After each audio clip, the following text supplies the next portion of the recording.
Hello, welcome to the second lecture of graphic design.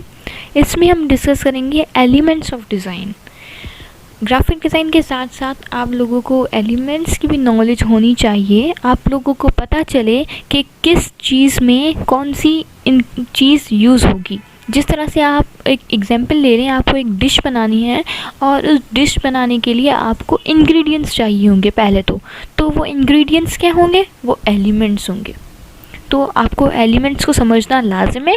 There are 7 basic elements of design. आइए एक एक को करके डिस्कस करते हैं। सबसे पहले है डॉट। तो everything starts from a dot. हर एक चीज़ आप देखेंगे डॉट से ही स्टार्ट होती है। आप एक आर्ट बनाएं, आप एक पेपर लें, आप उस पर एक आर्ट बनाएं, तो आप स्टार्ट किससे करेंगे? आप सबसे पहले तो एक डॉट बनाएंगे ना, एक डॉट को लेके आगे चलेंगे आप।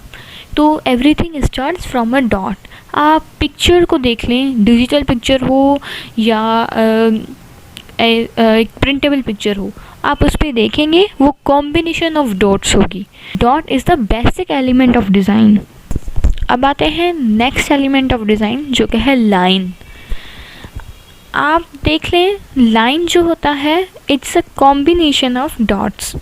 अगर हम यहाँ से भी स्टार्ट करें लाइन बनाना, मैंने यहाँ पे स्टार्ट किया तो मैं यहाँ से चलती हुई आ रही हूँ, ये कॉम्बिनेशन ऑफ डॉट्स है। मैंने स्टॉप भी किया तो मैंने एक डॉट पे स्टॉप किया। ठीक है, लाइन हमें क्या पता है? अगर हम इसको ग्राफिक डिज़ाइन के सेंस में लें तो इसमें ग्राफिक डिज़ाइन में लाइन का फंक्शन क्या होता है? ये एक तो लेंथ बताता है, ठीक है, और दूसरा डायरेक्शन बताता है। इसका डायरेक्शन कहाँ पे है? या तो इस तरह से होगा, या इस तरह से लाइन ड्रॉ कर लें, या इस तरह से लाइन ड्रॉ कर दें, इस तरह से कर दें, या ये आप आर्ट्स देख सकते हैं। लाइंस, लाइन है 2 पैरामीटर्स। एक तो होता है डायरेक्शन और दूसरा होता है लेंथ उसकी। आप एक पेपर ले लें, आप उस पर लाइन ड्रॉ करना शुरू करें, इस तरह से लाइन ड्रॉ करना शुरू करें, तो आप देख रहे हैं कि जब जहाँ तक पेपर चलता हुआ आ रहा है, मैंने पेन को पकड़ा हुआ है और मैंने क्या कवर किया? मैंने डिस्टेंस कवर किया। तो what? Line have a length and line have a direction. Line को हम किसी डिवीज़न या डायरेक्शन के लिए यूज़ करते हैं ग्राफिक डिज़ाइन में। अब बात करते हैं शेप्स की। शेप बना हुआ होता है डॉट और लाइन की, जो पहले तो हमने एलिमेंट्स डिस्कस किए थे। शेप में आ जाते हैं 2 टाइप्स। इस तरह से 2D शेप्स होते हैं और 3D शेप्स होते हैं। 2D शेप्स और जिसको आप पेपर पे बना सकें, ठीक है। जिस तरह से ये बना हुआ है, for example this is a paper और यहाँ पे बना हुआ है स्क्वायर, सर्किल, ट्रायंगल, इस तरह से। 3D शेप्स क्या होते हैं? जिसको हम ऑल साइड से देख सकते हैं। जिस तरह से क्यूब हो गया, उसको हम ऑल साइड से देख सकते हैं। कुछ ऐसी रिप्रेजेंटेशंस, या फिर आप उसी का ही रियल एग्जांपल ले लें। जैसे फॉर एग्जांपल आपके पास ये फ़ोन हो गया, आप इसको हर डायमेंशन से देख सकते हैं।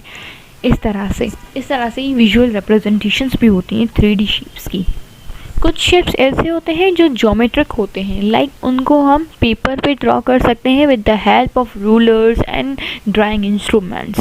जिस तरह से आप ये एग्जांपल भी ले लें, इसको मैंने फॉर एग्जांपल रूलर से ड्रॉ किया है पेपर पे। They are geometrical shapes. कुछ शेप्स होते हैं ऑर्गेनिक शेप्स। जिस तरह से आप मतलब जिस शेप को हमें कोई स्केल, रूलर और ये ड्राइंग इंस्ट्रूमेंट्स की नीड ना हो, कंपास वगैरह की नीड ना हो, हम फ्री हैंड से उनको ड्रॉ कर सकें। जिस तरह से हम कोई स्केच बनाते हैं, या फिर हम कोई ड्राइंग बना ली, हमने कोई नेचर के एलिमेंट्स बना दिए, हमने फॉर एग्जांपल ट्री बना दिया, कुछ चेयर बना दी पेपर पे, हमने फ्री हैंड से बनाया। ये होते हैं ऑर्गेनिक शेप्स। और कुछ होते हैं एब्स्ट्रैक्ट शेप्स, जो कि इन ज्योमेट्रिक और ऑर्गेनिक की कॉम्बिनेशन से बनते हैं। एब्स्ट्रैक्ट शेप्स में मोस्टली सिंबल्स आ जाते हैं। जिस तरह से आप लोगों ने देखा होगा, आप पब्लिक टॉयलेट्स यूज़ करते होंगे मॉल्स वगैरह में, तो वहाँ पे बाहर मेल और फीमेल का सिंबल बना हुआ होता है। That's what the combination of geometric and organic. उन शेप्स को उन सिंबल्स को हम बोलते हैं एब्स्ट्रैक्ट शेप्स। अगर हम शेप की विजुअल मीनिंग की बात करें तो आप लोगों ने नोट किया होगा कि जो टायर्स होते हैं बाइक के या कार के टायर्स होते हैं या फुटबॉल होता है, उसका शेप राउंड क्यों होता है, सर्कल शेप क्यों होता है उसका। मतलब इससे हमें पता चला कि जब भी हमें कोई मोशन, कोई मूवमेंट वाली चीज़ बनानी होगी तब हम वहाँ पे सर्कल का यूज़ करेंगे।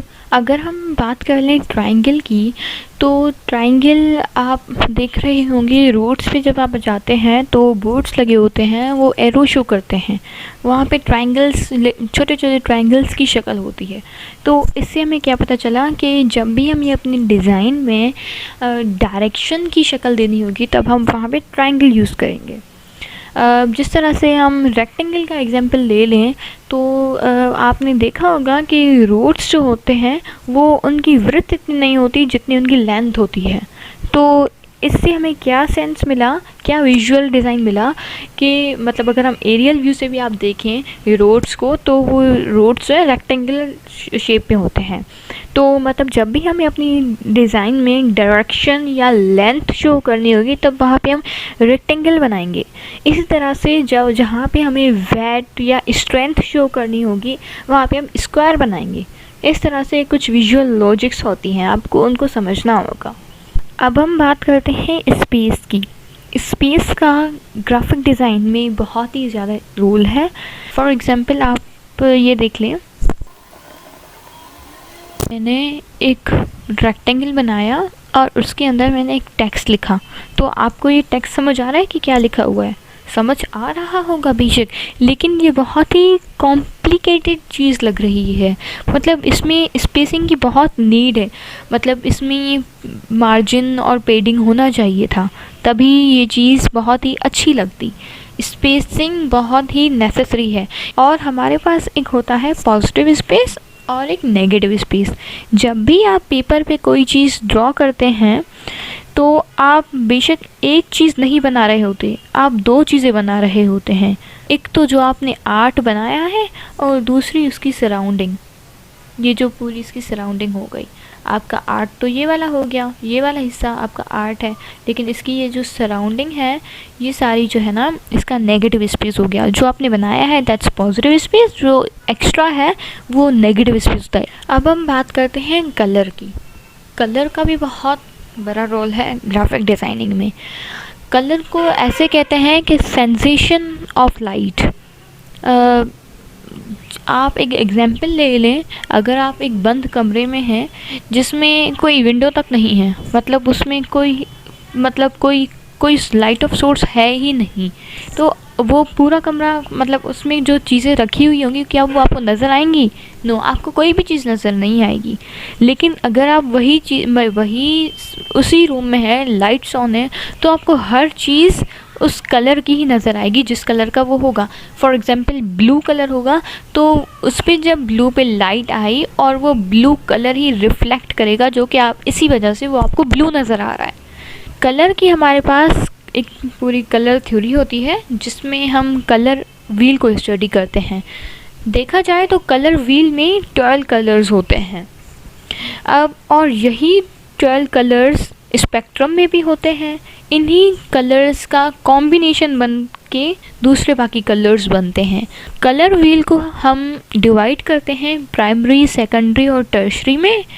प्राइमरी में हमारे पास 3 कलर्स होते हैं, red, yellow and blue. Secondary में हमारे पास होते हैं ग्रीन, पर्पल, ऑरेंज।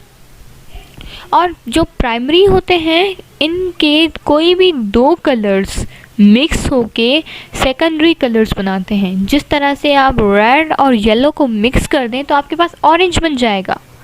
इसी तरह से और प्राइमरी और सेकेंडरी इन दोनों को मिला के आपके पास टर्शरी कलर्स बन जाते हैं। अब आप लोग देख रहे होंगे इस कलर व्हील में ब्लैक और वाइट तो है नहीं। ब्लैक, वाइट और ग्रे की एक अलग से पैलेट होती है। मतलब आप किसी भी कलर में वाइट का एडिशन करेंगे तो वो उसी कलर का लाइटर शेड आपके पास मिल जाएगा।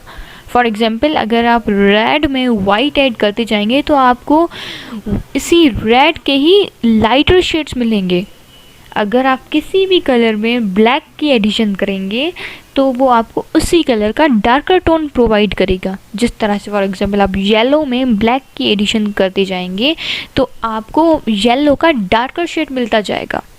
ग्राफिक डिज़ाइन में हम इन कलर्स को किस तरह से यूज़ करते हैं, फॉर एग्जांपल येलो है तो उसको हम हैप्पीनेस, फ्रेंडशिप इस सेंस में यूज़ करते हैं। जहाँ हमें पैशन, एनर्जी, डेंजर शो करना होगा वहाँ हम रेड कलर का इस्तेमाल करेंगे। जहाँ रिलैक्सेशन, कामनेस इसका इस्तेमाल करना होगा वहाँ हम ब्लू कलर का यूज़ करेंगे। जिस तरह से आपने नेचर का देखा होगा, ब्लू, ग्रीन ये रिलैक्सेशन और कामनेस शो करते हैं।